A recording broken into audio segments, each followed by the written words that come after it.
All right, what's up, everybody? Back with another episode. I have got one of my dear friends, soul sisters, Lauren Donahue, here today, and I'm so excited to dive into this conversation. And I do have to say, literally, we were just doing a little bit of catch up before hitting record, and it started getting real. And I was like, you know what? We need to hit record right now and just go with this. So we're just going to jump in right away. But first of all, I'm so happy you're here, and I'm so excited for this conversation. Honored to be here. And I know that each conversation that I have with you has completely changed my life. It impacts me every time we speak, just being in your presence. So I know that getting to be in your presence for this conversation, that we'll both be changed, but hopefully everyone listening hears one thing. I always say just like one nugget, one takeaway, just take something away, apply it to your life, and you'll get a different result, right? So, I mean, we already were getting emotional before you hit play. I know. Because things are already shifting just by saying yes to this, just by me saying like, yes. And for you inviting me, like we're already shifting things massively. Yeah. Yes. And like part of me, I usually start episodes with rapid fire, and I like, part of me wants to do that because that's how I always do. But like, no, I'm like, no, we're feeling the energy. So we're just jumping in right now to what we had hit, like, you know, what we were talking about before we hit record. And so to update everyone else tuning in right now, as you know, from listening to this current season so far, I'm talking a lot about God. And I've had a lot of interviews so far. And it's funny because as I'm saying this, the new season hasn't even been unrolled yet. Right. So like, I don't know the order of the episodes yet. And so like, I'm saying this with the knowledge that this will be out, but I'm like, yeah. So having a lot of interviews talking about God and people's journey with God. And it's funny because as I mentioned in the first episode, my first, like, you know, welcome back to season 3 of the show episode, I share about my journey with God over the last year and a half, and just my faith journey overall. And I think I say in that episode, like, yeah, so this isn't going to be like a faith-based podcast or something like that, right? This isn't changing to be some like God podcast, but like, I don't know what exactly it's going to look like. And I literally said that on an interview right before this, of being like, this is so funny because, so today, for everyone listening in, this interview with Lauren right now is my 3rd interview today. And in every single one, we've talked about God and Jesus and those journeys. And I'm like, yeah, you know, I'm like, my plan is not, and I still say that in the present tense, was not, I don't know, but that's the key word, is the my piece, is not for this show to be a ministry, right? Or to be a faith-based show. And I'm like, but like, I'm also in this season, like, no, but I get to surrender to what the plan is, because I'm not doing my plan anymore. Like, I'm tired of my plan, right? Well, tell them the question that you just asked. Yeah. Like how, like, yes. you got emotional before we hit play. Cause I think that's a really powerful question. Yes, exactly. And so I'm like, and you even said, well, like, but maybe it is. I'm like, so I'm releasing, right? So if this show, we just talk about God and Jesus all the time, that might be what it is, right? And of course there'll be other topics and you'll get different nuggets in every episode, but like, here we go. I'm just allowing what to happen. And even in the episode I was talking about before, like, I literally shared some, you know, scripture and like planted a seed with my guest on the previous episode, my guest, Kristen. So I don't know the order of these episodes that are going to come out, but with Kristen Cipriano, and shared some scripture with her. And I started crying as I'm sharing this. And I was telling Lauren, and I can feel it already again. I was telling Lauren before we hit record that when those moments happen, when I'm feeling so like tapped into God like that, and I share like, and I get overcome with emotion, and it's not right. I'm not upset. I'm not sad, but it's like such overwhelming emotion. Like, I know that that's the Holy Spirit coming through. Like, I know, and it's so wild. And so the question that I asked, because when I have this resistance of like, this isn't going to be a show about God, this isn't a faith-based show, this isn't a ministry, right? I'm not building a ministry. So I took a little potty break in between my last interview and hopping on with Lauren here. And I was like telling Lauren before we hit record, I'm like, yeah, there's like, I don't know why I think like I'm not supposed to work directly for God. Like, why do I feel like my work and my purpose is not supposed to be in direct service to God? And I will say, like, I think even if this show isn't a faith-based show or doesn't become more of a ministry, and I'm not doing like more like ministry type work, right? Even if it's not, my work isn't faith-based, I am a faith-based person, right? And so it's not to say that if your work is not faith-based, that it's less than. That's not less. You can serve God doing work that isn't about Jesus and be making God so happy, right? And so but for whatever reason, I've like put myself in this box of like, well, that's not my path. That's not my path. That's not my path, right? And so chatting with Lauren a little bit of like, why do I think that that I'm not supposed to work directly for God in an explicit, like in your face kind of way like this? And I love what you were starting to say with it from like your perspective. Yeah, I was saying, because I've felt that same exact way. And for me, what it's always come down to when I peel back the layers is it's a worthiness piece, right? Am I worthy to partner with God, to co-create with our creator, right? Am I worthy of that position? And I think that so many times in life, outside of this like conversation that's happening right now, we might think we're not worthy of a relationship, that we're not worthy of a position at our place of work, or that we aren't able to start a podcast. We're not worthy of that, or to write a book, or to start our business, all of these things. So I think even when it comes to our partnership with God, we don't feel worthy. Like we don't feel like we could assume that position, that we could fall into that role. And so it's really like, why do we believe that? Or like, why not? Why can't this be a faith-based podcast? It's like, again, it's not our plan. It's the plan of the creator. And we don't know why we say yes to really anything. We just do. And then the answers reveal themselves. So mostly everything I do, I have an intention that I go into it with, and I get something completely different out of it. Like, this is how this is going to go. Nope, it's completely different. And I love the surprise and delight of that. Yeah. And so that's one of the things, because I've said that a few times, like with mutual friends of ours and stuff like that. And I'm like, why? Because it's funny because it doesn't feel like how I'm used to resistance feeling, right? Because there's not an edge. It doesn't feel like unworthiness to me the way that I'm used to unworthiness feeling. Yeah. It doesn't feel, but like there's almost a like, but maybe because I'm like, no, but that's weird. Like that's the voice more. That's weird. You're going to then people are going to just think you're some Jesus freak. I'm like, okay, what? Yeah. Who cares? Yeah. Yeah. And like, okay, I am. Jesus freak. And yeah, okay, I'm a Jesus freak. It's like the same thing with, I think, even the word like cult and like culture and things. It's like, I feel like cult is short for culture. So it's like, yes, all these people like the same thing, right? Like, oh, all these people like go to this church, or all these people like this sporting event, or all these people like to read this book, right? It's like a part of the culture. Just all these people like to do the same thing. So I think like when we kind of just peel things back, we can really like see them for what they are. And that piece that you're saying, like, kind of like, let them think that you're weird, or let them think whatever. They're going to think right anyways, no matter. Well, and that's the thing too. Like in this conversation I've had before, I'm like, dude, I do so many weird things. Yeah. Right. Like I'm such a dork on social media. I'm so weird. I'm like, I share plenty of opinions that I'm sure people are like, she's crazy or she's a freak. Right. Like, so like and I have no issue with that. Right.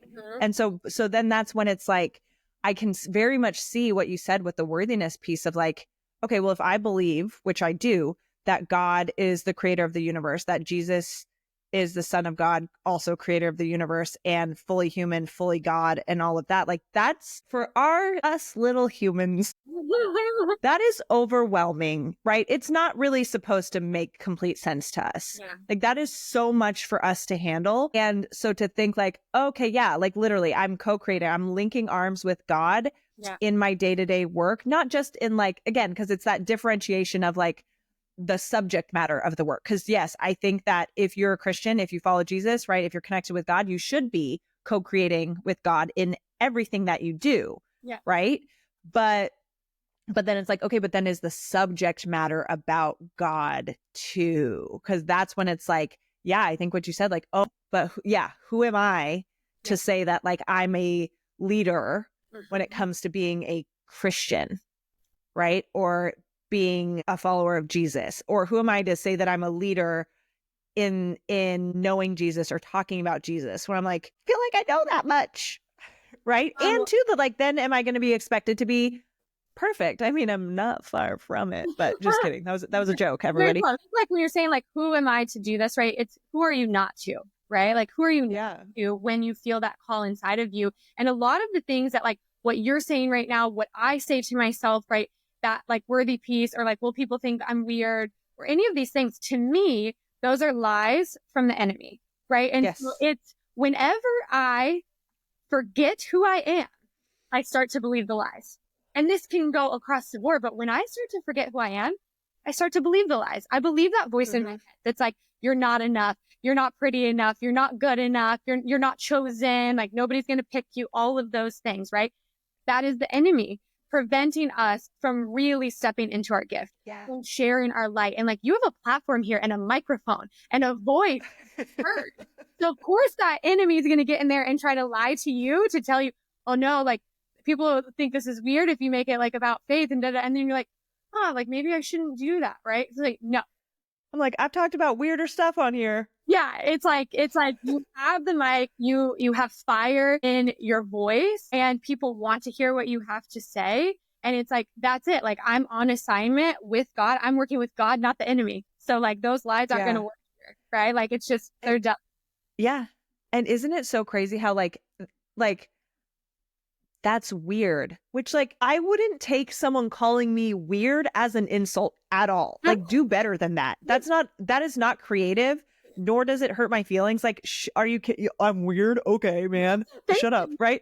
Like, I'm like, yeah, I know. But then that little like, but how easy, just that. Oh, that's people are going to think you're weird.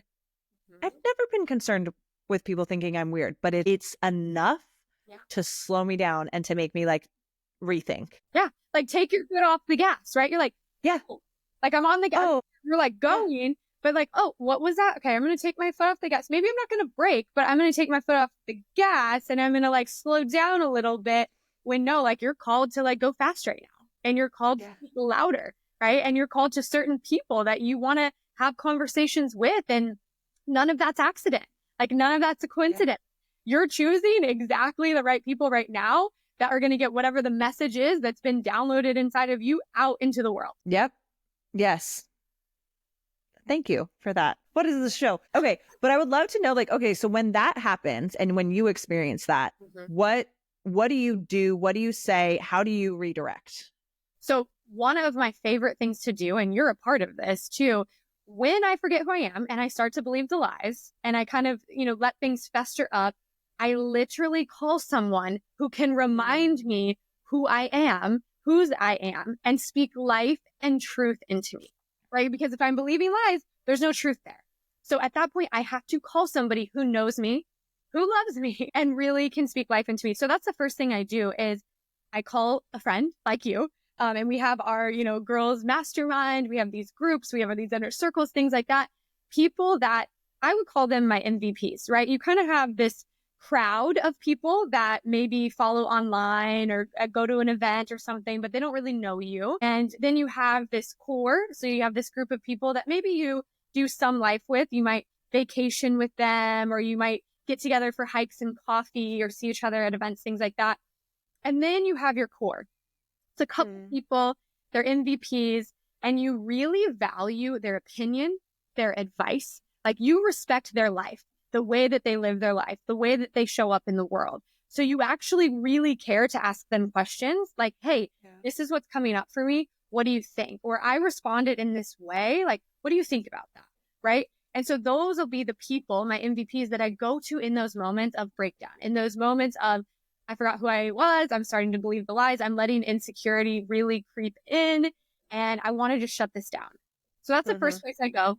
My MVPs speak life into me. But I also have certain things that are really good where I go and get in the Bible. Like I open up the Bible and I'm like, God, just speak to me. I'm just going to open up to a page and I know you're going to speak to me through this, right? So in the Bible, in prayer, that always helps. Meditation, going for a run, going for a walk, God walks. Like I'm just like, all right, let's go out and let's get moving, because a lot of times it's just stuck energy, right? Like I've just been sitting for too long that I let things get stuck in there, and like motion creates emotion. So I can start to like let things out and maybe I'll start crying and release some things. But there's lots of different things I go to in those moments. And I kind of just like go down in order, like call someone, open up the Bible, go for a walk, right? And eventually, like if I've done all of those things, I probably have been brought back into the light. I remember who I am and I'm back on purpose. I love it. Yeah. I love it. And so hopefully, phone a friend. Yeah. Check into the Bible, move your body. It's simple. Yeah. It's really simple. It can be so simple. And I think that life, I think my grandpa probably said this, like, life is simple. We make it hard. Yeah. What's really simple if you sit into it, right? It's just like, love God, love people, like treat people kind, love your neighbor as yourself, move your body, sleep well, eat well. Like there's these things where they're like very simple. And then we complicate things because we have these ruminating thoughts and then we make up all these stories, very worst case scenario. Like I'll come up with 100 worst case scenarios before I think of like best case scenario, right? Like Right. a perfect example. A couple days ago, I was in Orange County in Irvine. My mom has my location, so she tracks me everywhere, which I don't think is creepy. It makes me feel very safe. Like, I actually am like, oh my gosh, why doesn't my mom have mine? Why don't my parents have mine? I'm like, if anything ever happened, my mom will save my life. She knows. She takes Yeah. screenshots of where I am at all times, and I love That's it. so funny. I love it. Anyways, she has screenshotted me. She has called my father. She is worried that I am like in some like homeless encampment. There's like tents everywhere. And she thinks either someone stole my phone, they stole me, I've been evacuated, and I'm like in this Irvine, California that she's never heard of. And so you're like, Mom, I'm good. Yeah, all these stories she made up that were all like really scary. Okay. And none of them were good. And then I get a phone call from her, but I'm in the car with my friend Britley, who I think you had on the show recently. Yeah. We interviewed this morning. Yeah. Okay. Yeah. Perfect. So I'm in the car with her. So I see the phone call come through, but it is later. And I know that it's even later where my mom lives. So what do? Worst case scenario. I'm like, ignore it. No, because you're kidnapped. I didn't answer because I was talking to my friend, but I also started to panic because I'm like, wait, is something wrong with my grandmother?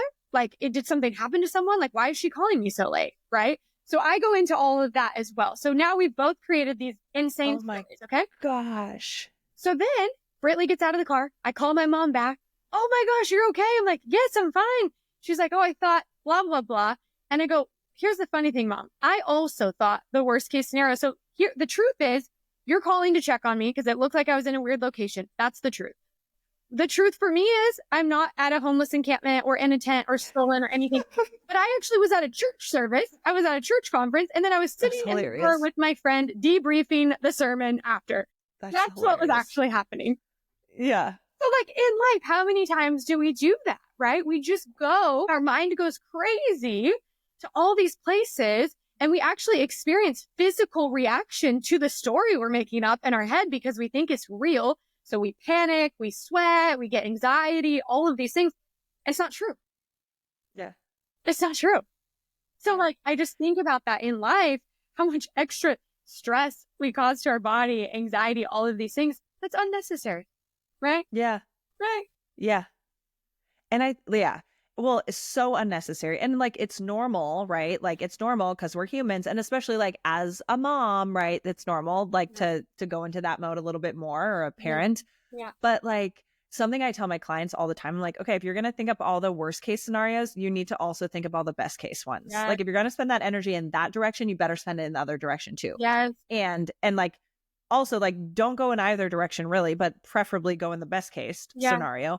But like, yeah, it's such a waste of energy. And like, then zoom out and like, what are the facts of the situation and what's the evidence? Yes. And then what crap are you adding to it? Yeah. Yeah. And I love that assume the best too, because at the end of the day, if it ends up being something that isn't good, right, then you're going to experience it once. And it's going to be real. Yes. But if you think about it in your head a bunch of times, you're experiencing it that many times. Oh my gosh. Yeah. 100, as if it's true. Your body reacts to it. All of this is how we get dis-ease in our body and illness in our body from thinking all of these things that actually aren't true. But if one of those times it ends up being something that's traumatic, you're going to deal with it then. Right? So it's just like, let life be what it is. If I'm going to assume something, I'd rather assume something good. Right? I know there's this, people say everything happens for a reason. And I was really a believer of that. Everything happens for a reason. And I do think things, happen in certain orders. And if you look back, they make sense. But I had a friend, Dr. Jade Tita, who said everything. Oh, I know Jade. You know him? I love him. Yeah. I love him so much. But he was like, yeah, everything happens and we make a reason. And I'm like, yes. And if I'm going to make the reason, it's going to be good. Right? It's going to be good. So yeah, exactly. Like, we don't always know, right? Something can happen and we're like, what's the reason? And we can't figure it out. I'm like, make something up then. Something good. Yeah. I mean, like some of my favorite things, like with this, like, yeah, we make up the reason, like the delusion stuff. I'm like, I just assume everybody wants to fall in love with me when it comes to dating. Like, of course, he already wants to fall in love with me. Duh. Actually, her word for the year is delusion. She's like, delusional. I'm just going to be like delusional the best possible way. That like, this is working out for me. This guy likes me. Like, this is like, exactly. It's great. Like even with like social, it's so funny because I have this little post-it right here, which if people are watching this, obviously this isn't, I posted this yesterday, but that's not when the episode comes out. But people listening may remember this in my stories, but just this is my notes from like a video about like, okay, how to deal with haters and like negative comments online. Cause like TikTok, like people are so weird on TikTok, right? And like one of my favorite responses to like quote unquote haters online is to me respond to them so delusionally and be like, if it depends like what their comment is, right? What mood it's going to elicit from me. Yeah. But usually I'm like, thank you so much for the support of my content. Yeah. And like someone yesterday called me a clown and I was like, oh my gosh, you came back after 2 weeks to leave me another comment. Thank you so much. I really appreciate it. Like, be delusional. Who cares? Or whatever that is. That they don't know how to express their love. Yeah, it just came. That's all that's going on. It just came out a little weird. Yeah. And people are always, again, assuming that they're right about situations. And so I like to just meet people with love. And I had a recent comment thing like that too. I broke my finger. I had surgery and there was a video of me in a sling. And the person's like, you don't need a sling for a hurt finger. Mind you, this finger was like broken, surgery. We have pins in it, all that. But I said, thank you, Captain Obvious. No, I was like, since I'm sure you're a doctor, since you're giving your expert advice here, I had a block put in at my shoulder, which deadened my entire arm for 24 hours, thus requiring a sling. Yeah. Thank you again so much, and God bless you. I love you. Thank you. You're just like, thank you. And even that kind of stuff, it's like, why did you leave that comment in the first place? Yeah. I don't know you at all, and you're telling me that I don't need a sling, that I'm just wearing one for fun, because that's fun. I usually wear slings around the house. Yeah, you're like, I don't know. God, people are so... leave them with some love, send it back, and yeah. Sometimes they'll be like, oh, whoops, I really did like assume there that I knew that I was right, and I wasn't. And here's the thing, I love to be called up. Some people might say called out, but please tell me I'm wrong. Like, I really want that feedback. Like, hey, you thought this thing, and you were wrong. And I will be the first to tell you, I totally thought this. I thought my intuition told me this. I was wrong. I made something up, a story. I was wrong. And I get really excited about that. I'm like, that's actually pretty cool to be wrong and grow. That's awesome. Right. I'm like, I don't have all the answers. I'm like, and I might have a little tantrum if I'm wrong and like need to change certain things or whatever, but like, I'm still open to it. Sometimes there might be attitude, Yeah. I want to talk a little bit about, actually, no, because have you been on the show before? I have not. No. Okay. We're going to do our rapid fire now. I know we're like nearly 30 minutes into the show, but there's a fun questions that everyone gets to answer. So it's fun. Yeah. What is something that you're grateful for right now? Oh my gosh. What's crazy is I was just on a podcast yesterday and I was talking about how I would always consider myself the most grateful person in the world. I'm like, email with gratitude, Lauren. Oh my gosh, a palm tree. So grateful. The ocean, like even after 16 years living in California, so grateful. But at one point in my life, I lived in a cave for 60 days. And that experience made me realize I am not grateful for the simplest things like brushing my teeth. So yesterday I was talking about, I am grateful to brush and floss my teeth. I love to be able to do that, right? Like, and then it went just down like, I'm grateful to have 17 pillows on my bed and 2 blankets and just be cozy. Cause again, I didn't have any of that stuff. So I realized there's so much that I take for granted on a daily basis that I like now try to be like, thank you that I get to brush my hair and thank you that I get to shave my armpits and thank you that, like, it's just these things where I'm like, yep, never said I was grateful for that. So very much like the simple things, like we're talking about life is simple. Just think about the things that happen on a daily basis. If all of that was taken away, what you would actually miss. Yeah. Oh, I love that. I love it. Mm-hmm. What is a guilty pleasure of yours? Oh, well, I have 2 coffees a day, 1 regular, 1 decaf. And that feels like, that feels like a guilty pleasure. I'm going to say, fun fact, Lauren has her own coffee brand. We're going to talk about it later. Right? Okay.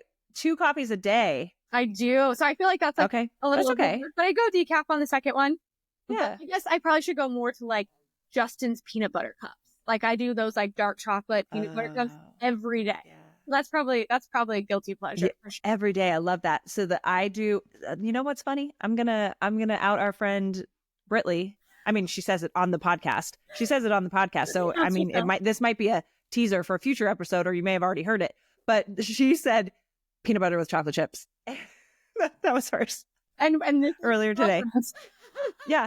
And mine, so I'm not doing peanut butter anymore because I'm doing carnivore diet, but and like not super strict. So I like have some like it's not like it's completely off limits, but I do a piece of dark chocolate like every morning, like first thing when I get up. I'm like, piece of dark chocolate and a glass of water, and now we're gonna go pray. I love that. Like, yeah, so dark chocolate is my guilty pleasure, like little snack. And it's not just in the morning, it's like throughout the day.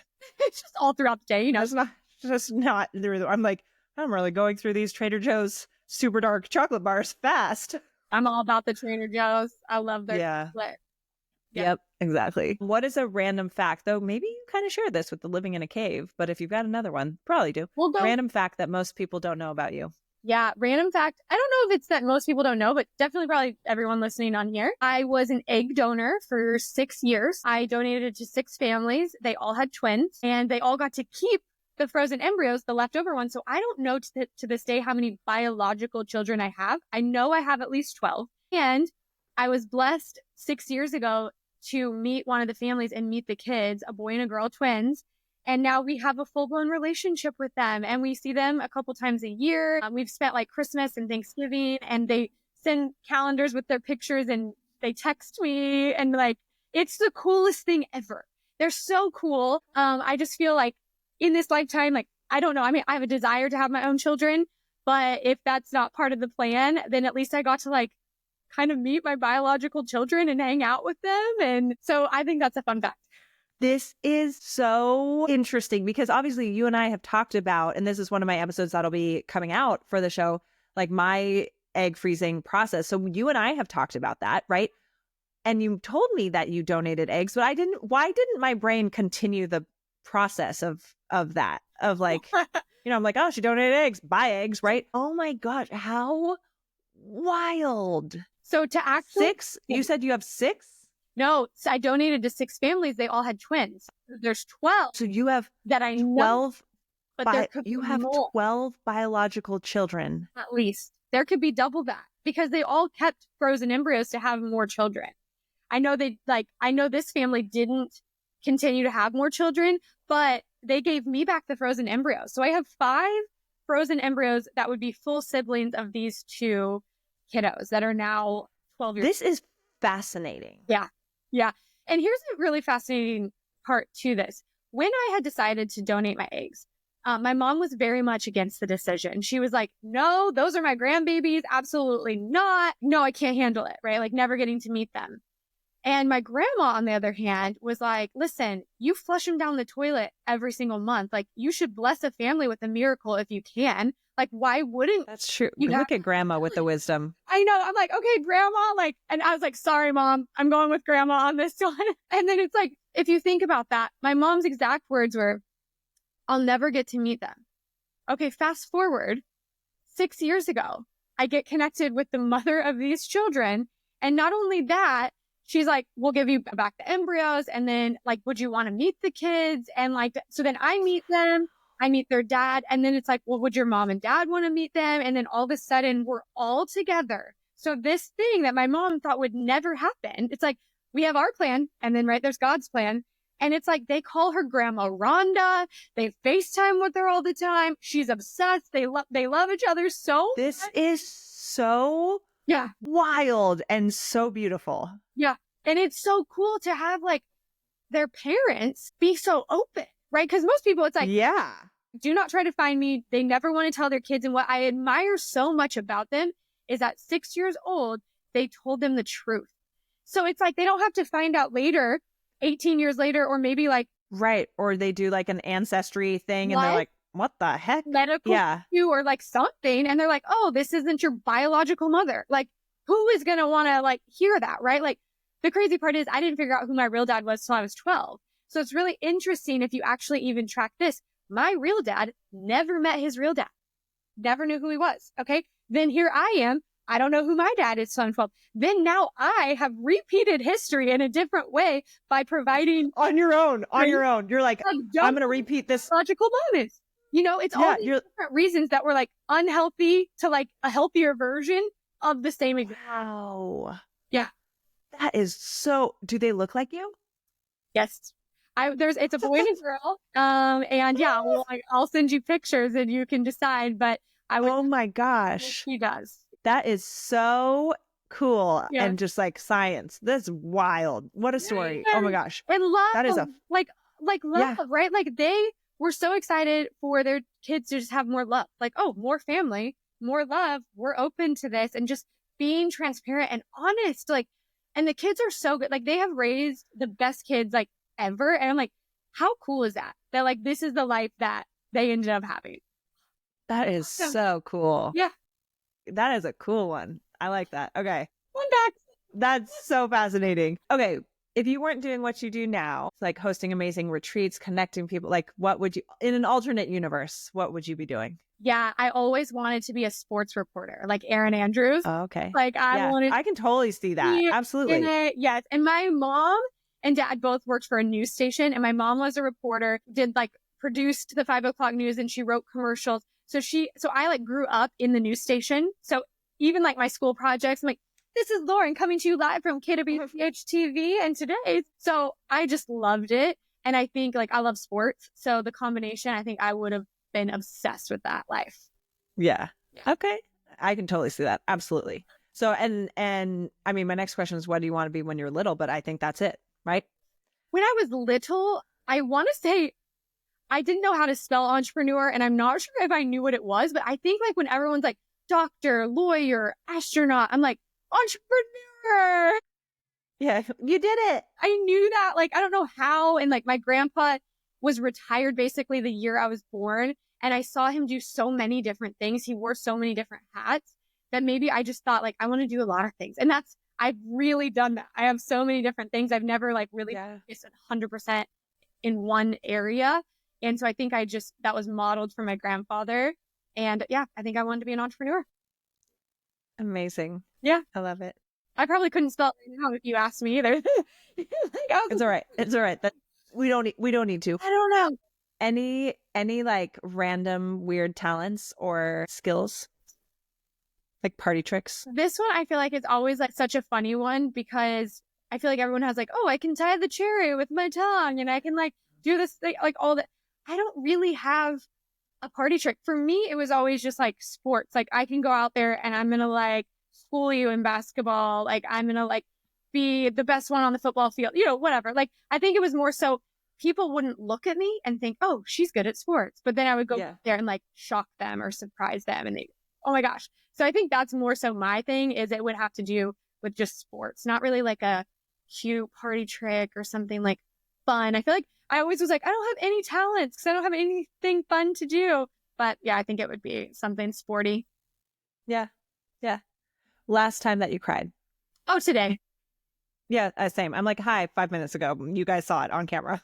Like, you guys, I haven't been on birth control in 13 years. And as we were kind of just talking about, Lauren and I'm going through the process of freezing my eggs. Hello, full circle. Never in my wildest dreams did I think I would find myself on the other side of this equation where I'm needing to do the thing that I was helping provide for other people. So it's like another perfect example. We have a plan and there's a totally different plan. Like I saw my life going a certain way, didn't think I'd be in this position, but due to all of those extra hormones, I'm pretty much crying every single day. Girl, okay, yeah, you're going to have to let me know where you are in the process, because Yeah. Just the birth control alone. First of all, the first one wasn't strong enough for me. So I just was bleeding for 2 months. So they had to put me, I'm taking 2 pills a day, 2 birth control pills per day. That's annoying. That's annoying. Yeah, that's a lot. Well, when I did, because I've done 2 rounds as I detail in that episode. And the first one I asked, hey, I was like, I want minimal hormones as possible. So if I need to go on birth control, I will do it. But if you think I'm good without it, I want to do without it. And so I didn't the first round. And then I did a second round and they're like, let's do the birth control this time. my body was too strong for it and fought through it. And I wasn't bleeding, but I ovulated through the birth control. And they're like, so it didn't work. So we actually have to start over. I was like, cool. So I did mess the hormones up. Yep. Unintentionally. They didn't work. I'm like, and it made me more emotional. But ultimately, they do think that it ended up like helping things more because it kind of did like a hard reset, right? But annoying, right? Annoying. I know. Because of our conversation, I was like, do I have to do this? And they're like, yeah, we need you to do this. And I was like, cool. And it's not working, not strong enough. And it just shows how resilient our bodies are, right? That they were like literally ovulating through it. They're like, why are you putting this into your body? Like, yeah, it's like, no. Yeah. So, yeah. Last time you laughed so hard that you had a really good laugh, like almost peed your pants. That also was today because my friend Adam. Amazing. And every time we have a drop in that we think is going to be an hour, it's 4 or 7. We would just keep going if we weren't ever cut off. But yeah, when we get together, we laugh really hard. We also cry. And I think that's really cool to have those friendships in your life where there's just that spectrum and where you feel fully seen, fully heard, fully known, fully loved, where you can be all of that in just like a little span of time. Yeah. But yeah, I laugh really, really hard with him. And there's a couple other people in my life, like my mom. Oh my gosh, I was with her over Christmas.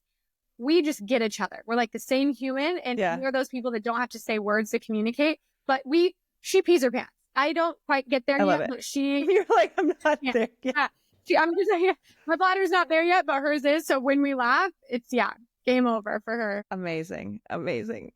Okay. And last rapid fire question. What is something that you are super, super excited about in your life right now?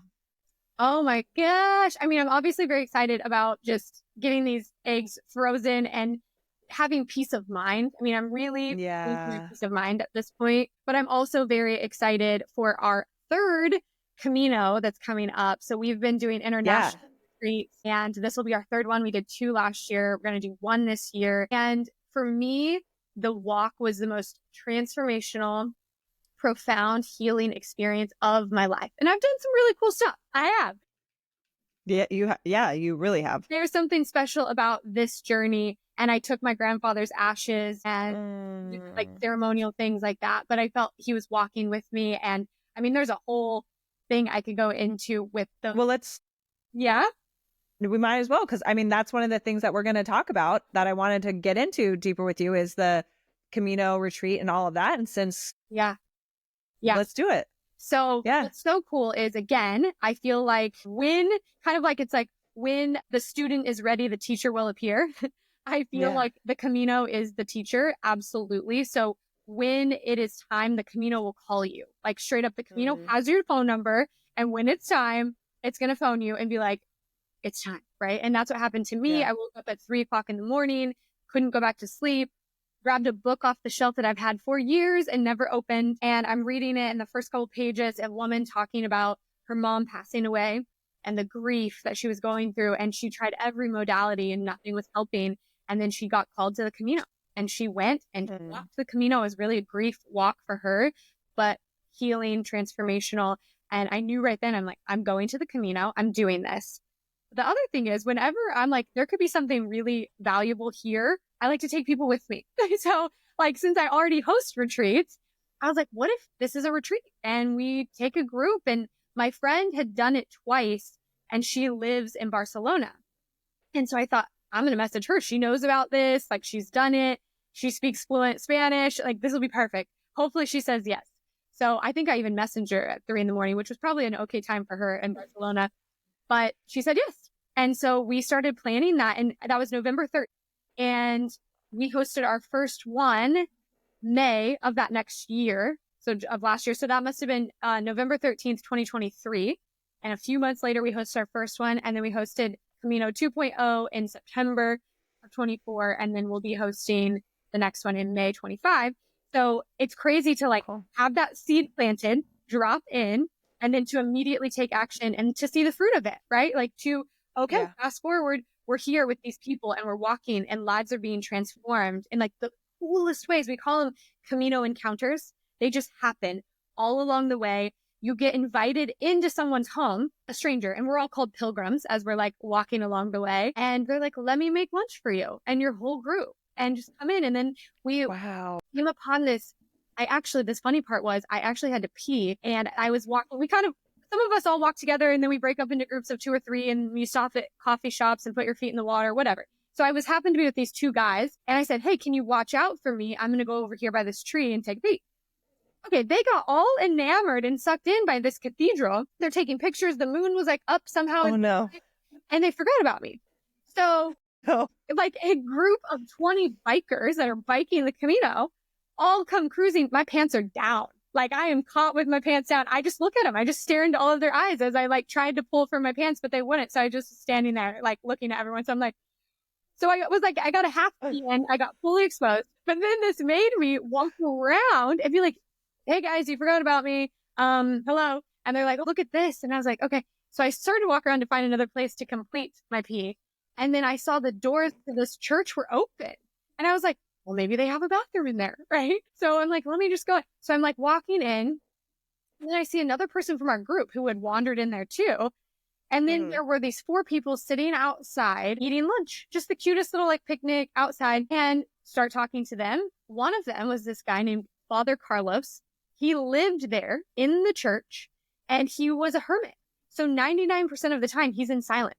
So he is like connected to source. Like he is like rarely opens his doors and comes out, but he had this friend, Steve from Georgia, that was in town. And then these 2 missionaries that lived down the street. And so they all were just having a lunch. And I was like, how interesting. Okay. And so and then the funniest part was these missionaries had the best humor ever, because I was asking about them. And at first the guy told me, we're nuns, or like something, we're married and she's my nun, and all these things that like wouldn't make sense. And then they ended up being missionaries. But I was like, okay, you guys are funny. I'm going to talk to you. Well, then it turns out Father Carlos, all of a sudden, all of our group starts like coming in there.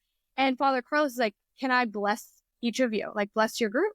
So he starts praying over people. He has his hand on there. He is like really speaking. And he says some things like, you have a mission within this group. You're a leader. He doesn't know anything, by the way. This is a retreat that we're leading, this retreat, whatever. And he says, do not be afraid. Your grandfather is with you. My grandfather's ashes were in my pack. Okay. How? Oh, wow. For him. And you hadn't said anything to him about. I didn't know him at all. Yeah. Never spoke to him. Yeah. You're like, I don't know this man. I just came in to use the bathroom. Hermit. He doesn't even talk to anybody. I just mooned everybody and then came in to go potty. Well, I actually got exposed and here I am, Holy Spirit. But no, and then he went, there was a couple other, like he went to other people. He said something different to everyone and it like resonated. And there was things that he just knew. And I was like, if I ever questioned if God was real, like, this is my moment. Like, this is my, like, anytime I haven't, like, I'm here. I mean, I'm bawling. Everybody's crying. And it was just really profound, like very impactful. And I believe it ended up being majority of the people from the group's highlight of the trip. What's crazy is that fast forward to Camino 2.0. And I was like, I don't know where that church is. I don't know if we'll end up going back by there. We do. So I'm like, I'm going in. I'm like, nobody's there. It's quiet. Like, so you put a prayer in, you can take a prayer, whatever. And then we're getting ready to leave. And I heard footsteps. I'm like, Father Carlos? Like, no way. Right? He literally comes down.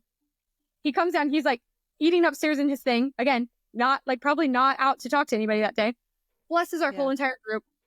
Same thing, goes to everyone. Really just stops what he's doing with his life to do that for us. And again, here's the crazy thing. I put a prayer in there that day that was very specific. He remembered me and he remembered my prayer. He's like, I know you were praying for. And we had a whole discussion on that. And this time he said more things so I was like, that kind of stuff, but all along the way. Like you would run so many people where I'm like, there was a time where this man was straight up my grandpa and he hugged me. And I'm like, I felt like I got a hug from my grandpa. He had his eyes. He said something that only my grandfather would say. So it's just like the Camino does what the Camino does. You think you know why you're showing up and saying yes. And again, you have your intention. It does something totally different. Something completely different comes up and out. And again, like, why would I be doing this for a third time? Like I'll go do this on my own and do the full Camino and all that. But there's something about it. I think too, being in motion, like we said, you're walking every day from destination to destination. There's something about that there's times where you're just walking along by yourself. There's times in silence and like so many downloads come through. So much, like so many of the answers you have, right? When you kind of like get quiet and you're in these expansive places that are just like old school. Like it's just simple. It's so perfect. That's so cool. Yeah. I love it. So, okay, actually, since we're talking about it, give us the like logistics and the details. Like, when is it? Who would this be great for? How long is it? Like, all of that. Yes. So this one is May 28th through June 3rd. So we actually walk for 5 days. If you do the full Camino, it takes you 6 to 8 weeks. It's 500 miles. It's a whole thing. People usually just backpack and stay in hostels that are called albergues. But since this is a retreat, we actually are a little bougie and we stay in really nice places. So, hey, this is our way of doing the Camino. There's no right or wrong way, of course. But we have an arrival day. Then we start walking. We walk for 5 days, and then we have a departure day. A lot of people come a week early, or they do some traveling. Some people stay after, spend more time in Santiago. The cool thing about it is where we start in Spain is called Vigo. It's on the coast. So there's a ton of different routes that you can do for the Camino, some starting in France, Germany, and then Spain. We picked a route that's on the ocean, on the beach, coastal, where there's this really cool island called CS Island. They only allow a certain amount of people on there per day. It's probably one of the most beautiful places I've ever been. Like the water, crystal blue, like just magical. The feeling you feel over there is like so connected and so present. It's just really cool. So we have, we do that like the day before, and then the walk, we get into Santiago. So you end at the cathedral that everybody talks about in Santiago. A lot of people will do like little portions at a time, so they don't actually get to Santiago. And so that's one cool thing. You get a Camino passport. You get stamps everywhere you go. So like you can kind of remember That's so cool. The juice shop, the coffee shop, the cafe, like the cathedrals, the museums, everywhere. Like everyone loves their stamps. And then the route that we do is long enough for people to get their certificate of completion of the Camino. So you also, when you get to Santiago, you go in and you get your certificate, and it shows like how many miles you went and where you went from. And it's really, really cool. We actually, the first Camino, we all got matching tattoos after I said I would never get another tattoo in my life. And we did. I don't know if you've read the book, The Alchemist. No, but I think I have it and I need to. It's amazing. And it's like the boy is Santiago. It's very like similar to the Camino and all of those things, and this journey and this walk. And then really like in life, all the pivots that you have. So you think you're going one way and then the rug gets pulled out or something happens and you go another way, which really on the Camino happens. Like you're like going along and then you come into a juice shop and you get into this conversation for 2 hours with somebody and the whole group's gone. And so then you're walking by yourself and then it leads you to another really cool place. So in the book, it's also like, hey, I had this goal to get to this place to get the treasure, but someone stole all of my money. And it's very relatable, like people in life when you lose your money and stuff. So then he like went to work at a crystal shop for a while, and like then the people he met at the crystal shop, right? So all of that, it's like very like symbolic. And one of the things that they say in there is maktub, and that means it is written. So it's like, it is written, like the plan is the plan. And no matter what you do, like even all the detours, like you're still going to get there, like where you're meant to. Yeah. And so we got maktub like tattooed on like all different places. But yeah, so it was just cool because it's like, again, something I said I would never do. And then I did it because the time was right. So yeah, I just think it's really cool because you get into these different scenes and settings with these amazing people and have these like dropped in conversations, healing conversations, and spend time in another, like it's just so beautiful. The cultural immersion, the spiritual aspect, the physical aspect, there's so many components to it, but it is just like one of my favorite experiences of my life. I would put it in my top 3. Amazing. That's so cool. Yeah.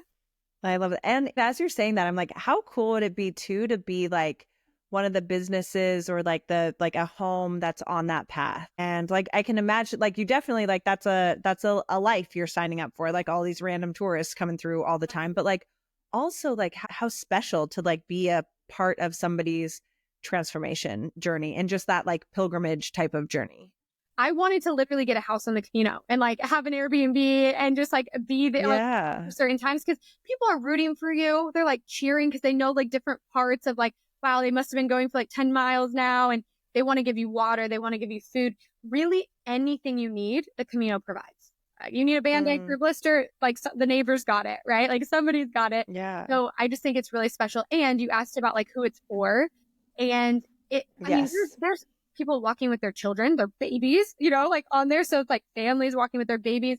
I met an 86-year-old that was doing the full 500 miles. He Oh had my done it gosh. 13 times before. So there's a Wow. wide range of like age groups and also reasons why people are doing it. Our groups are male and female. A lot of the people that have come have experienced loss and they're doing like a grief walk, like a trust walk. Okay.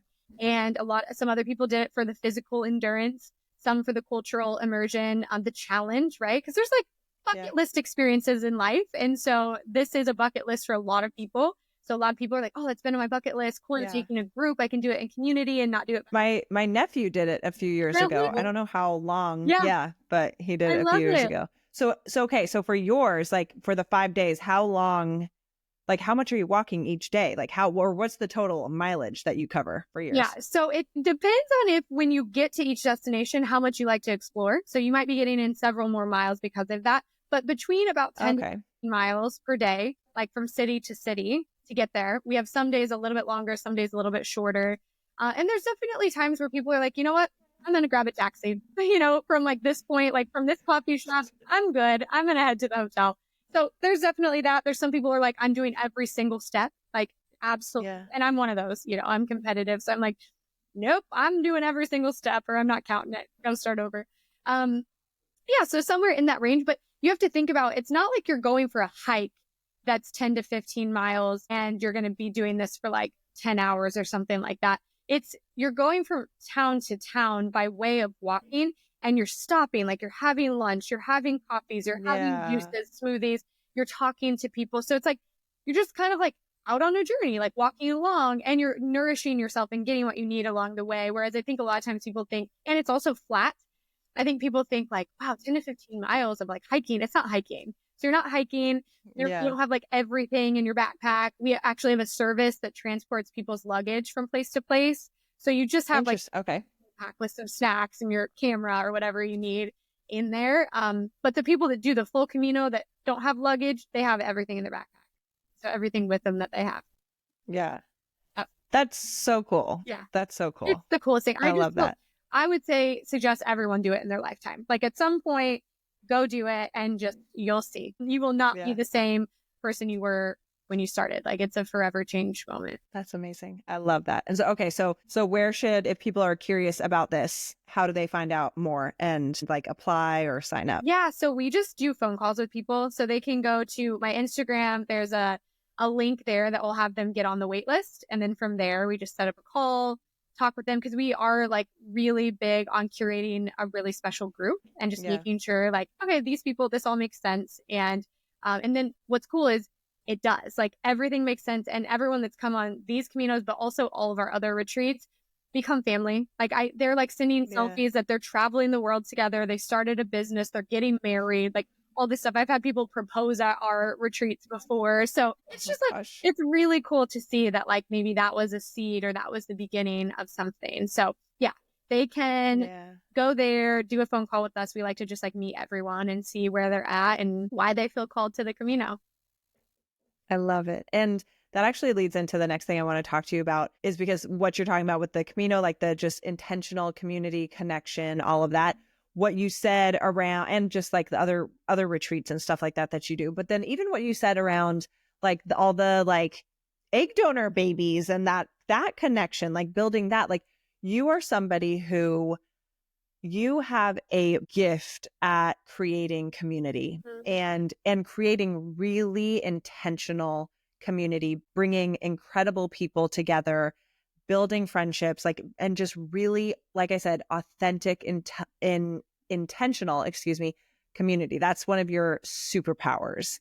And so I want to like, what are I guess like tips, like that sounds so cheesy, but like, how do you do that? Where does that come from? Like, what has that always been something that you've been good at? Like, I want some of the secrets with that because it's really a gift of yours. Well, you nailed that, right? So I didn't always know that, but that is straight up a gift from God because it came very naturally to me. That is not something I feel like I had to work on or work for. I feel like it was straight up delivered to me, but I didn't always know that. So I always thought that because I wasn't a professional athlete or a professional musician, that God forgot about me. And I just didn't have any talent. I didn't know what my why was. What's my purpose? My grandpa used to call it raison d'etre, which didn't know what that meant, couldn't spell it at the time either. But raison d'etre is your reason for being. And my grandpa said, you always want to know your reason for being. And if you do, like, God will provide. And like, if you allow him, and like, you'll just moving forward if you stay in your purpose. So I really wanted to figure out, why am I here? Right. So I was asking a lot of questions and answering, you know, like, what am I good at? And I'm like, gathering people, bringing people together. It's something that I always loved to do. I was the person who planned all the friend vacations, sent out itineraries, burned CDs with everyone's power song, and mailed it to them in the mail so they could listen on the way to Stagecoach, whatever. But I did all of these things, and I always loved it. And what the thing is, if I look back too and track it further, I was always a part of a team. My grandpa was my coach for most of those teams, but then you would have like a captain of the team. And then that would kind of hold the team together, or they look to you for leadership and things like that. So it's like my grandpa, what I realized too, is that he was always the head coach, right? And what that made him was a very good recruiter. He was recruiting. He was constantly recruiting the best assistant coaches, the best people for the team, right? And we were good. Like, there was many seasons we were undefeated. So he was a really good recruiter. Like, he could see talent. Like, he knew who needed to be on the team for success.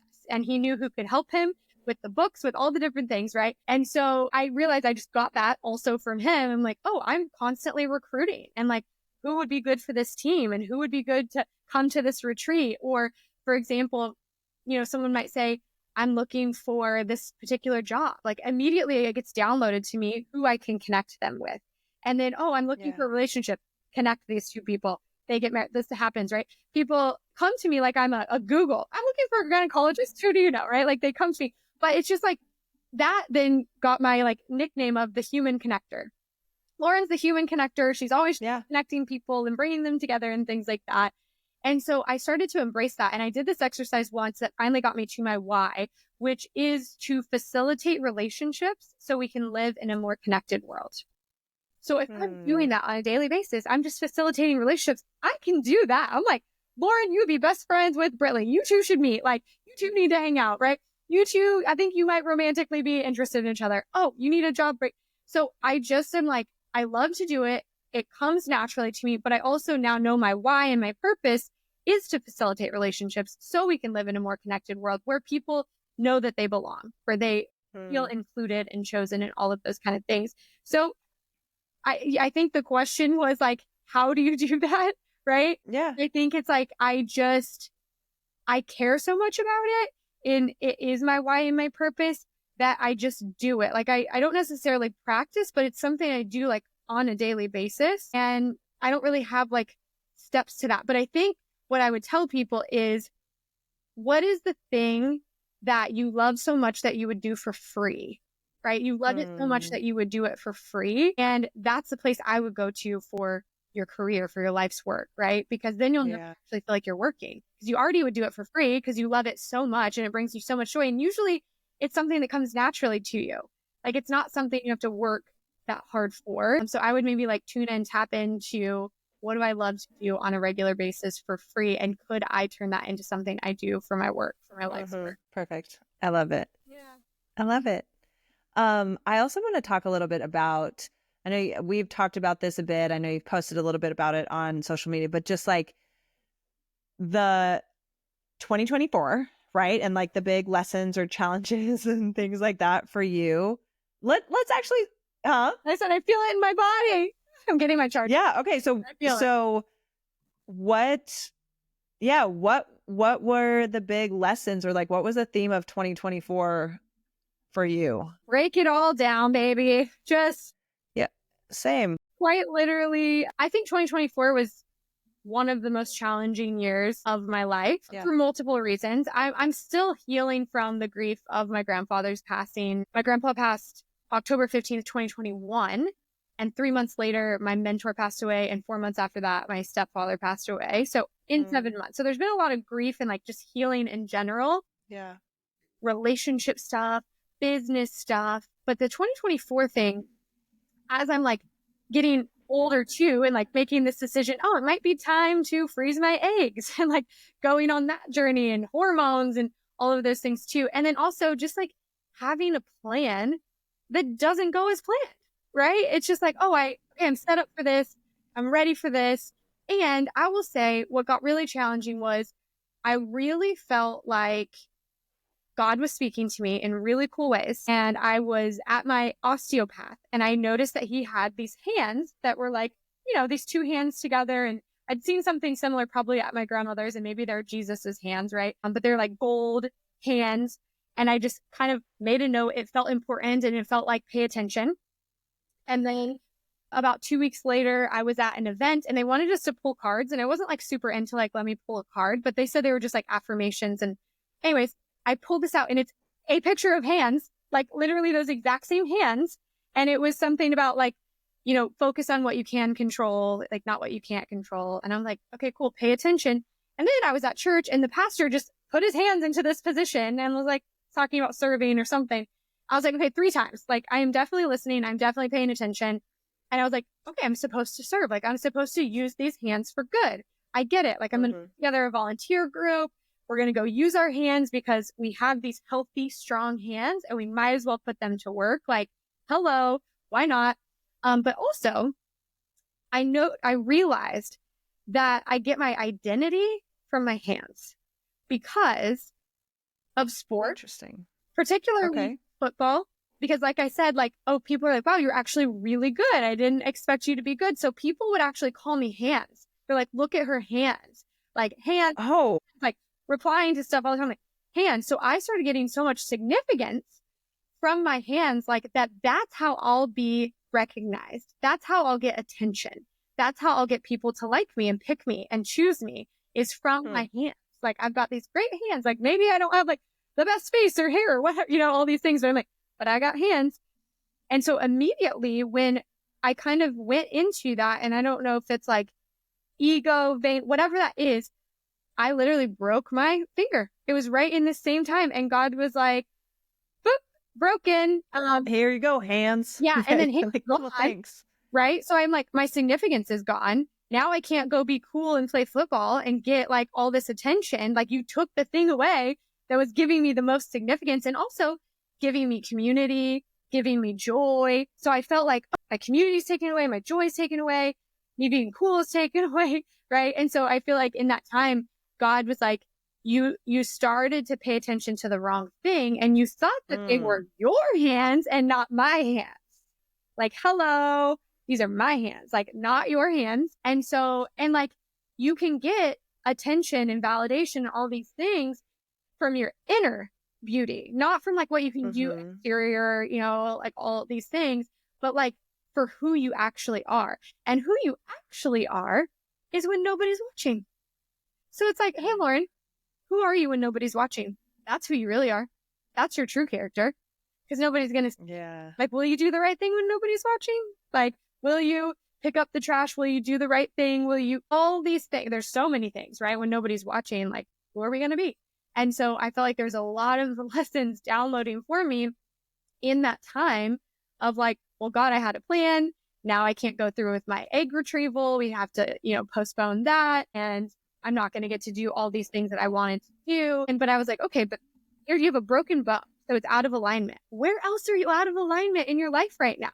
Like there are things that you want to do or say or change and you're not doing it. And when you know that, and it's like this very like strong decision and knowing and discernment, and you go against it and you literally ignore it, like you're straight up ignoring intuition, God, and like you'll get disease in your body, you'll get illness in your body, you will break something will slow you down and something will get you to pay attention. And so I feel like through that, I mean, so many things, like I'm like, what, it's like the pointer finger, what does it want to point out to me? What direction am I pointing? What direction do I need to go?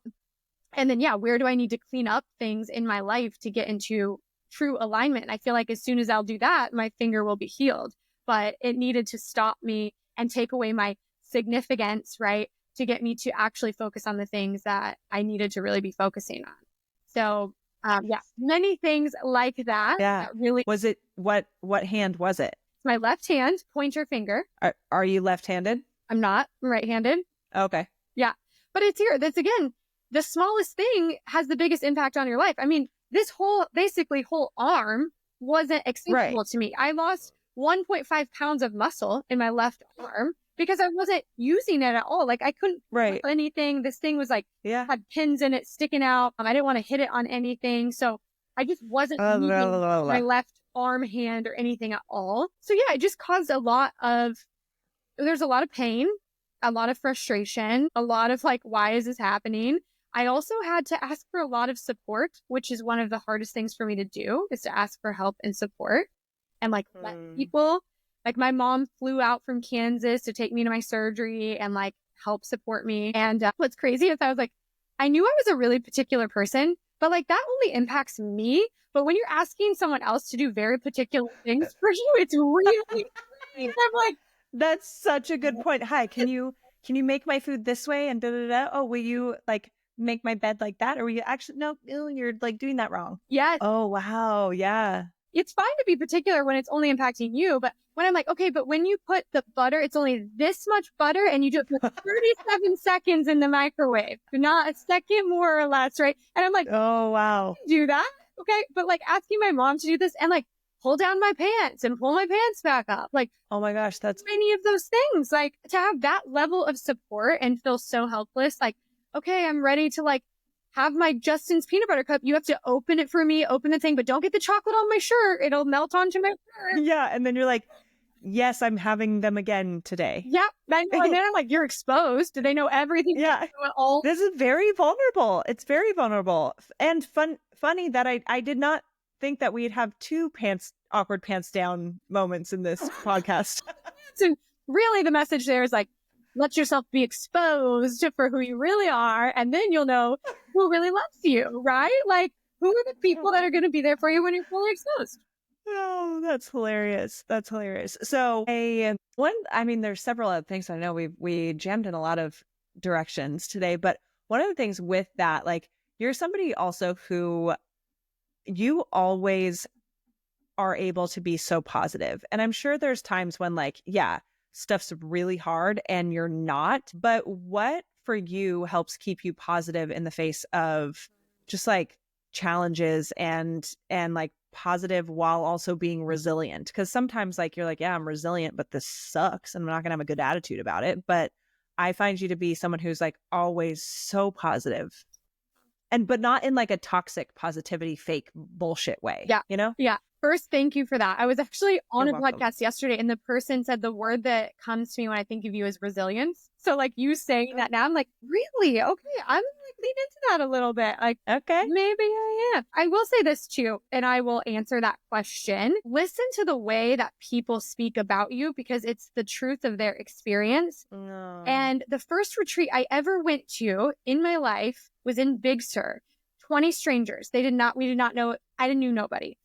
We spent about a day together. And then the exercise was go up to these people in private and say the first word that comes to mind when you think of this person. Okay. 19 other people came up to me and they all said the same word. There's a lot of words out there, a lot, okay, of words. So there could have been a mixture of things.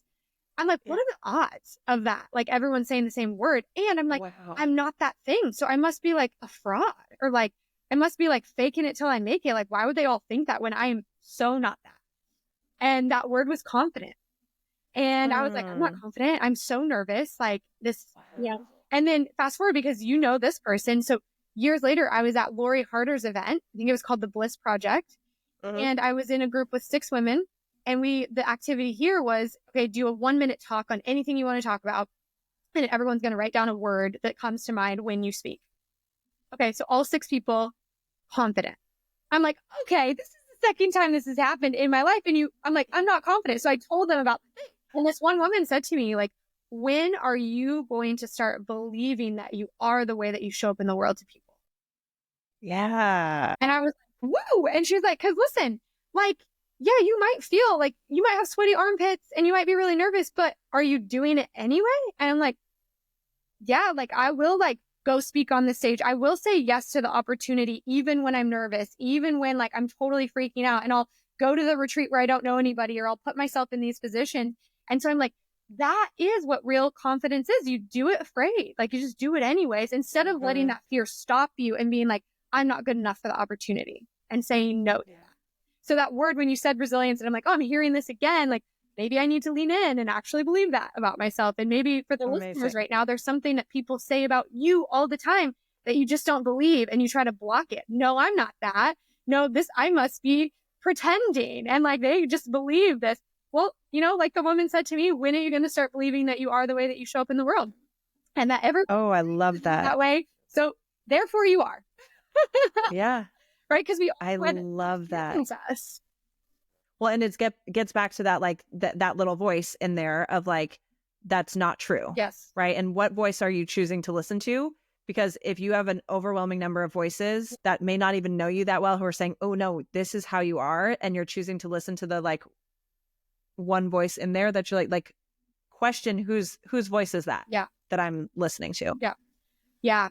And okay, so back to your question. So yes, for a while I was like, do I have toxic positivity? Because I'm like literally like my car gets broken into at the day after my birthday and all my birthday gifts are stolen. Everything's gone. I'm like, okay. No. Like, I literally at this time, because my nervous system was very regulated. This is before my grandpa passed away. It was like the year before. I literally didn't freak out, didn't cry. I almost like had intuition about it because I had went back to my car and I put my phone in there, but I like put it in a under part, which was like super weird because I would never do that. And I was like, I'm going to go back for one more run up the hill, you know? And then, yeah, and what's also crazy is when I got there to this place, it was like 5 more minutes to like, and then you wouldn't have to pay for parking, but I paid for it anyways. Cause I'm like, I'm going to do the right thing. Like, I don't need to get 5 minutes, like, you know, whatever. I was like, I'm going to do the right thing. And then my car gets broken into. So I could have made that mean something, but I didn't. Anyways, like this happened. And I'm like, okay, I'm going to pray for these people. Cause like whatever they are going through in their life that they feel like they want to violate a stranger in this way and like take their things. And they probably saw me come back to the car and then run back up the hill. Like they're watching me. And I was like, okay, they needed those things more than I did. I'm going to pray for them. And then the lady next to me, her car also got broken too. And she was screaming and crying and like so upset. So I'm like praying for her. And I'm like, just like, we're all going to be okay. Like, these are just things. Like, things can be replaced. We're good. We're safe. Yeah. Like, okay. And so I don't think that that's toxic positivity. I think it's just being regulated and also being real, like being like attuned with reality that like life happens, like things happen where, and I learned this when I lived in the cave. This lesson came through very strong for me. I know it's a weird. When I lived in the cave. Yeah. Yeah. But this came through very strong. And it was, you don't own anything in this life. It is all borrowed. Ooh. Period. You don't own anything. It's all borrowed. And it was like, it came through like, your grandparents are borrowed. Your parents are borrowed. Ooh. Your house, your apartment, your car, your clothes, everything's borrowed because it can be gone like that. You can get a phone call. It's that quick. For any of those things, gone. Like, right, when we live in LA, that just happened. Like wildfires, right? And things were just gone so quickly. But it's like, as long as you're safe, like things can be replaced. And like, I know like that's not always like the easiest thing to hear in the moment, but it's like, this was 2014 that I got this lesson and I started treating things differently, like people and things in my life, like they were borrowed. And usually if I borrow something from someone, I give it back in like a better condition. Like if I borrow your clothes, I'm going to get them dry cleaned. Like I am going to like take really good care. If I borrow someone's car, I'm going to get it, fill the gas tank up, get it washed. Like I'm like, if everything's borrowed, how am I like treating it? Right. And if I know that this could be my last conversation with somebody, because we just never know, like, I don't want to end this like upset or mad. Like I want to be like, I love you. Like, you know, thank you for being this amazing blessing in my life. So I started living my life that way too. And I would say even before that, like all my friends, even growing up, like Lauren's so like positive. And I don't know if that came from a trauma when I was little that I like had to be positive or something. But at the end of the day, it's worked really well for me. So like whether it's toxic positivity or not, like it has worked really well for me to find the silver lining in a situation, to be like, okay, my finger's broken. That's the reality. I'm not going to worry about it. I'm going to deal with it. Here's the steps. And then also, cool, what are all the lessons that I can learn from this? Like, what can I get out of this? Like, take with me with this? Because it's like, I can wallow and be a victim. Poor me. Like, now I can't do all this, right? But like, I don't want to live in that. Like, I want to live in possibility. I want to live in like, what are the cool lessons? Like, life is happening for me. These things are working out for me. I'm getting all of the lessons and blessings that I need. So I don't know if I was born that way. I think a lot of it has to do with Jesus and just the light inside of me. And like, I love people and I love life. So I think that those are probably some of the things. Like, I just choose that I want to live my life in a victorious way versus a victim mentality. I love it. Oh, so good. So good. I want to ask one more. I know we are coming at time. I want to ask one more. You posted on Instagram that your word for 2025 is fruitful. And especially from like last year, like, as you said, being one of the hardest years of your life, I would love like what does that mean to you? The fruitful for 2025.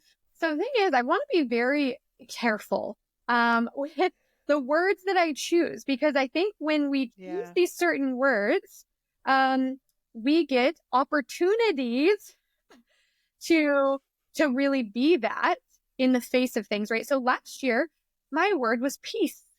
And it was the most chaotic year of my life. Right? It couldn't have been more opposite. Oh, that's my birth control alarm there that we now have, which I haven't had forever. But you know, what's interesting is the actual definition for me of peace is not that everything is going right and everything, like there's no issues, there's no problems, there's nothing bad happening, right? My actual definition of peace is being calm in the chaos. So I think because I chose the word peace, I got many opportunities to practice peace in the chaos, right? Because life in general is chaotic. Like, there's a lot of noise, there's a lot of distractions, and it's really how we choose to respond and show up to situations, trials, tribulations, all of those kind of things, versus how we react to them. So my word this year is fruitful. And what that for me is like being fruitful in my finances, being fruitful in my friendships, in opportunities, in my work, all of those kind of things. But what I really feel like is for the last 4 years, I have been planting seeds. I've been harvesting, I've been watering, and like this feels like the year to feel the fruit, bear the fruit, right, of all of the labor, of all of the hard work. And being that last year was like such a hard year, I'm like, okay, like let that just be like you were watering, you were tending to the garden, but this year it's going to be fruitful. So I think what's, you know, crazy is the year did start, the first 7 days felt like it started off fruitful and exciting and momentum and like, right. I was like, I'm so same. Yeah. For like 4 years, like that kind of momentum, I'm like, this is going to be a really good year. And this is also really interesting that we can tie back to the beginning of this conversation. But then, yes, the wildfires happened. So much devastation, gut wrenching. So many of my friends lost their homes, lost their businesses, lost their clients. And there was so much sadness and time just kind of stopped. It really did. It was like, it just didn't feel right moving forward, about helping people. And so this like fruitful, it's like, we really have to like pour into this. And I was thinking of something else that I was going to tie back to the beginning of the conversation. And I want it to come back so bad. I'm like, track me back, Lauren. What was it? Okay. I mean, the very first things we started, like, why don't I feel like I'm supposed to work directly for God? It's something with the momentum, and it's something with fruitful, and it like, oh yeah, this is going to be a good year. I'm like, this is going to be a good year, all this stuff. And one of the things when I was telling you about the story about my mom, worst case scenario, and I don't know what Irvine, California is and where you are. Well, the address where I was 10 Goodyear. Like, that's where the church was. That's where the sermon was. And as I was pulling out and I looked at that sign, I literally heard God say, it's still going to be a good year. Like, it's still going to be a good year. Like, just because 7 days in, there's chaos and things stopped and your plan changed and things pivoted and you're now in service instead of like doing the things you wanted to do for your business, like, it's still going to be a good year. So it was really like confirmation. And I feel like when we are quiet and still, we will hear from God and we will get those messages. And so for me, it was like, it's still going to be a good year, AKA it's still going to be fruitful, like in your finances, in your friendships, in everything that you do, right? Like, let this be a fruitful conversation, God. Like, let the choices that we make in these relationships be fruitful, and having that at the forefront as the intention, that's how I want things to be and feel. I love it. And I love that. Like, it's still going to be a good year. Yeah. Still going to be a good year. I agree. Started off pretty wild. Still feels a little wild. I'm like, we're already almost done with January. Like, I We know. started over again? I know. I just pulled I had not pulled one of my calendar deals since January 8th, but I pulled all of them.